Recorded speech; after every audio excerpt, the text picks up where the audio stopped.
ذرا ایک منٹ، تم وہی ہو نا کہ جو تم نے اللہ سے مانگا تھا اور پھر وہ تمہیں ملا نہ تھا، اور پھر اس کے لیے تم بے حد روئے بھی تھے؟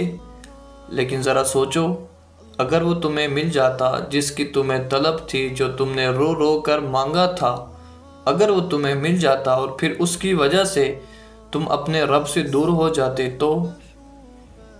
اسی لیے کہتے ہیں کہ اگر رونے کے باوجود، گڑ گڑانے کے باوجود، اگر پھر بھی وہ چیز تمہیں میسر نہ آئے، وہ چیز تمہیں مل نہ سکے، تو اس میں رب کی رضا سمجھ کر چپ ہو جایا کرو، کیونکہ وہ رب تم سے 70 ماؤں سے زیادہ پیار کرتا ہے۔ آج ایک ماں اگر اپنی اولاد کے لیے جان دینے کو تیار ہو سکتی ہے، تو پھر وہ 70 ماؤں سے زیادہ پیار کرنے والا رب کیسے تمہیں نقصان میں رکھ سکتا ہے؟ کیسے وہ یہ چاہے گا کہ میرا بندہ نقصان میں رہے، میرا بندہ خسارے میں رہے؟